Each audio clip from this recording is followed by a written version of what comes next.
What's good, man? It's your boy GseCapone. Smash that like and subscribe button, man. Shout out to Truth Talk. Truth is bring you a video about Tupac, man. Exposing Tupac in his industry, man. The dark truth. I'm about to smash this play button and see what he talking about. Alright? Well, thank you I'll for rock out. joining me for this Truth Talk episode. In today's episode, we'll be talking about Tupac. But before we begin, I just wanted to let you guys know that if you'd like to further support the channel, you can check out the Truthfish store and see if you find anything you like. Go check At out the that Truthfish store, we man. have the Truthfish shirts and YouTube, this hoodies ain't no in many paid different promotion colors, either, and we man. also got coffee mugs, I phone just rock with cases, the boy and a Heavy. bunch of other stuff. So if you'd like to further support the channel and help with the funding of Truth Records, check out the Truthfish store. The link would be in the description. Now, let's get right into it. In the 90s, Tupac was one of the most popular rappers in the world. His music was loved by millions upon He millions got of that his fans. 5-star His ring on. You rebellious see but that shit, lovable right? attitude got him the That praise he same needed ring. to be a rap King superstar. Von, Mo 3, all Tupac, to them this niggas day, high. is considered to be one of the greatest rappers to have ever lived. We already know, for an artist to reach the level Tupac reached in the music industry, they must pay the ultimate price. To many, this doesn't seem like what happened with Tupac. People felt that he never sold out, as they saw him as one of the only rappers who was against the Illuminati. So then how exactly did Tupac become such a mega star, and was he ever truly against the industry? As much as it appeared that Tupac was against the Masonic Order with his Illuminati album, this just isn't true. After researching Tupac for months to make this video, Pause this right here. I'ma just say this. Tupac mom got with a dude from the army. She married this dude from the army. He was a high ranking member from the army and shit. That's how she worked her way in the industry. That's how they worked their way in the industry and shit and got up in this shit. Shit is crazy, man. Y'all just do y'all research and read. That's all. I was able to find proof that points to Tupac selling his soul and Man, what's becoming good? a Masonic puppet, as he admits this himself. I do believe at one point, Tupac might have no longer wanted to serve the Masonic agenda, like we have seen many artists do after him. Tupac's career took off in the 90s during the beginning of the gangsta rap era. The gangsta rap era had just become mainstream after NWA made gangsta rap popular. This meant that the record labels were only looking for rappers that were making gangsta rap music. Tupac embodied the entire gangsta rap image. He went as far as tattooing thug life on his stomach. But was Tupac really a thug? The thing is, a Nah, lot of he wasn't, Tupac's man. stories seems to be created to fit his gangsta rap persona. He wasn't no Tupac, thug. in a few ways, is like Drake. For example, Tupac was one of the greatest of his time. Drake is also considered one of I read after he did the Juice, after the Juice movie was finished, and they did a little premiere for the little rich people and shit. When they premiered that shit, and they called him up to come watch it. When he got there and he watched it, they said after he watched that shit, it was like that nigga eyes was lit open, like he grew towards that, he leaned towards that character that like he portrayed in a movie and used that shit in real life. You know what I'm saying? Like help him be him more in real life. Like that gangster, help him portray that gangster image. Like that shit is crazy. But that shit makes sense, man. Make a lot of sense because kids and shit get influenced by the same thing. You know what I'm saying? So everybody be influenced by the same shit. Whether you believe it or not, like it or not, man, it is what it is, bro. the greatest of his time. Tupac rapped about being a thug, even though he wasn't, and Drake sometimes does the same exact thing.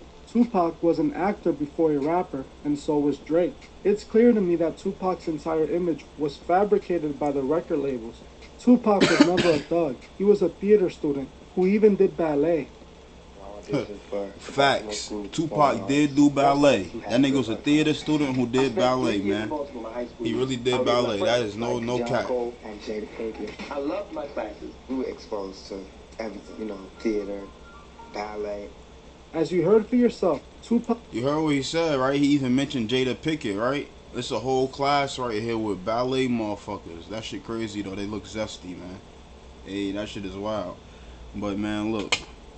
Here what he said. He mentioned Jada Pickett Smith's name, right? This is why his motherfucking Will Smith's daughter was crying about the nigga and shit.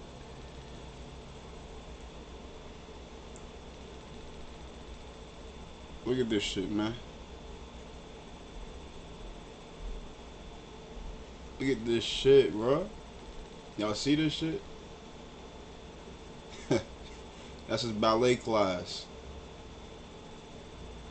June 9, 87.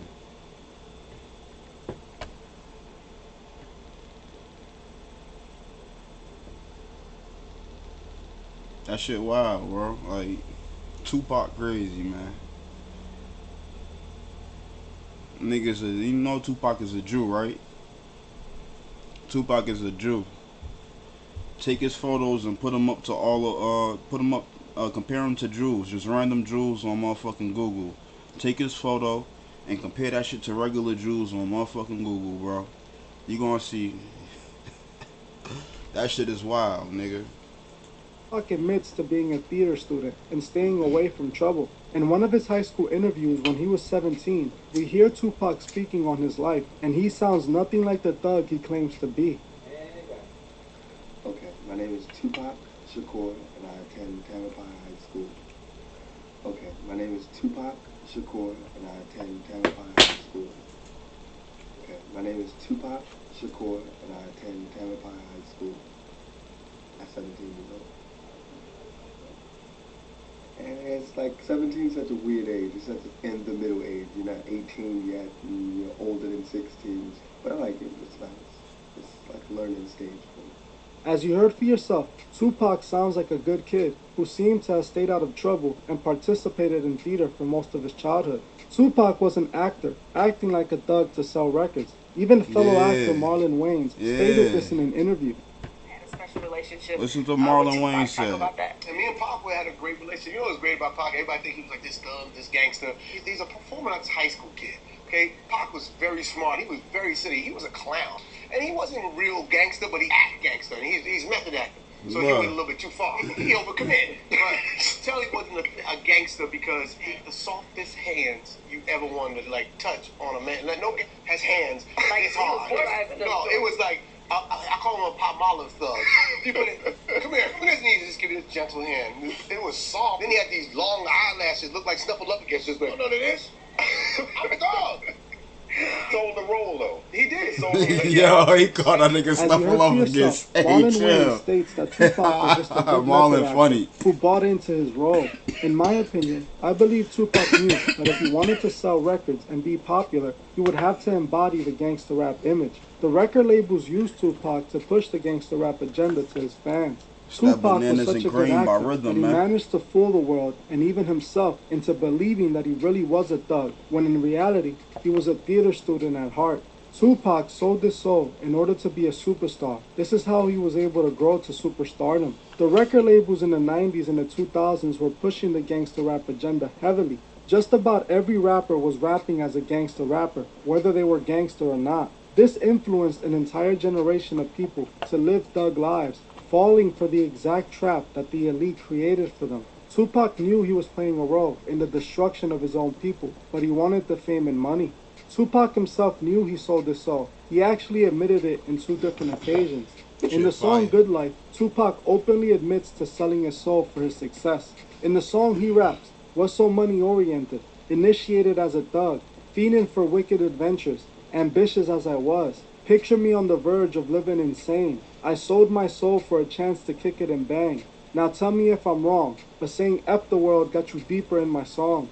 Openly, Tupac admits to not only selling his soul, but being initiated as a thug, which I interpreted as Pac admitting to being marketed as a thug after taking his deal. Tupac admits to being a studio gangster. He admits to selling out to push the gangster rap agenda. We can see that Tupac had no issues openly admitting that he sold his soul. And this isn't the only time either, as he did it again in another song by a rapper Scarface he's featured on called Smile. In the song Smile, Tupac raps, selling my soul for material wishes, fast cars and women, wishing I lived my life a legend, immortalized in pictures, why shed tears, save your sympathy. Again, Tupac admits that he sold his soul to have the world. Tupac wasn't innocent. He knew he was pushing an agenda, and he was okay with it as long as he got what he wanted. Like he said, he traded his everlasting soul to be immortalized. He wanted the world, and this is exactly what he got. He is now remembered as a rap legend, but was it truly worth it? In this photo here, we see Tupac showing the famous bathtub rebirth scene. Even though he isn't in a bath of blood, he is in a bath of gold. This photo represents his satanic rebirth, selling his soul for endless riches, giving in to his materialism. Many people point to his Illuminati album as proof that Pac was against the Masonic Order. The thing is, Tupac had already taken the oath. It appears to me that Tupac was just again playing a character he was instructed to play. The Masons love duality. This means they love playing the villain and the hero, but it all still represents the same agenda. Even the album cover for his Illuminati album is blasphemous. You see it, and then it's in red, black, and white. Like, bro, that shit is wild. On the album cover, it states that in no way was his album cover trying to disrespect Jesus. The thing is, that's like getting caught stealing and saying that you were in no way trying to steal.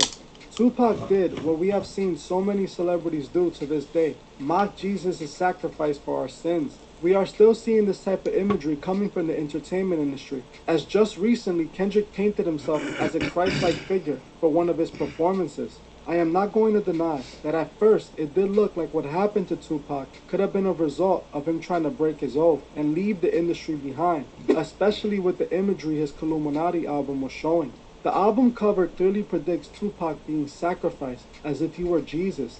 The thing is, Tupac's passing seemed to actually be a result of unnecessary street beef. Like I said earlier, Tupac was a method actor who went too far. The night that Tupac passed was one of those days that he went too far. A little...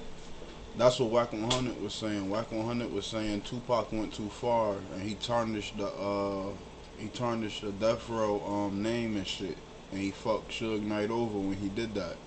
When he did that bullshit to Orlando Brown, Suge told his ass to stand down. Niggas like, fuck that, you feel me? And he disobeyed Big Bro and did his own thing and forced their hand. You feel me? So, yeah, that shit crazy. altercation where Pac wanted to prove his gangster seems to be what cost him everything. The main reason... That's why Suge told that nigga to chill out, because he knew exactly who that nigga was, who Baby Lane is, and who his family was in LA and shit, you feel me? In Compton and shit, so. Man. And Whack 100 know the shit. He was Suge driver, so he was there. He know everything. He ain't lying. reason I don't believe Pac... Not about that anyway. That other shit I don't know. I don't fully know about all of that. Pac was taken out by the Masonic Order was because Suge Knight was in the car next to Pac. Unless those in charge wanted Tupac and Suge Knight gone, it wouldn't make sense to come after Pac while Suge was in the car. What happened to Pac seems to be 100% street beef. If the Masons wanted both Suge and Tupac gone, then Suge would have eventually shared the same fate as Tupac. In my opinion, both Tupac and Suge were Masonic puppets who were making the labels tons of money and were aligned with the agenda. I simply do not see any real evidence that the Masonic Order would have wanted them out of the way. If Pac would have never tried to prove he was a thug, he would most likely still be here pushing their Masonic agenda. Some of Pac's songs appear to be spreading a positive message, like his song Changes, but I don't think he was truly against the agenda, as most of his music still heavily pushed the gangster agenda. In my opinion, Tupac was just a talented kid who wanted to make it in the entertainment industry. He was willing to sell his soul and be used to push the gangster agenda, influencing millions of kids in urban communities to follow a path of destruction. The Masons created these icons for the world to worship, and this is exactly what Tupac was, an icon. This is why he became so popular, because those in charge wanted to make sure he influenced as many people as possible. Tupac was forever immortalized by the labels to ensure his influence will last through generations. It is no coincidence he worked with Dr. Dre, as I already explained that Dr. Dre was also used to push the gangster rap agenda. Suge Knight also played a large role in pushing the gangster rap agenda to the masses. If you guys would like to see a full video on Suge Knight, comment Suge Knight below. As much as it appeared that Tupac was against the agenda, to me, it doesn't seem like the truth. Tupac took the oath like the rest of the superstars, and unfortunately for him, the image he was portraying cost him everything. Many people think that Tupac is still alive, and in my opinion, I doubt this. So many people have reporting sightings of Tupac, but I myself cannot find concrete evidence of this being true. The labels have been pushing the gangster agenda for years, an agenda that is still destroying our people to this day. Like I always say, we must not allow these artists to manipulate our minds. When the music industry is pushing an artist like they were pushing Tupac, that should already be a big red flag that the Masonic Order is behind them. Tupac was propped up by the industry and turned into a superstar for a reason. This was done to be able to influence the minds of the masses. We must remember every day we wake up, our souls are at stake. And we also must remember to help those who can't see the truth find the truth. Well, that's it for this video. That's what I'm here Thank you all for, man. watching, and I'll see you guys in the next one. Smash that like and subscribe button. I know y'all probably ain't gonna like this, but look, man, they say the truth hurt, but it don't hurt the ones that love the truth. So, hey, man, hate it or love it. But tell me what y'all think about Tupac, man, selling out, tricking everybody with that Illuminati album and shit. That nigga smart. He was smart for his own damn good. Too smart for his own damn good. Because he wouldn't have did that shit to Baby Lane.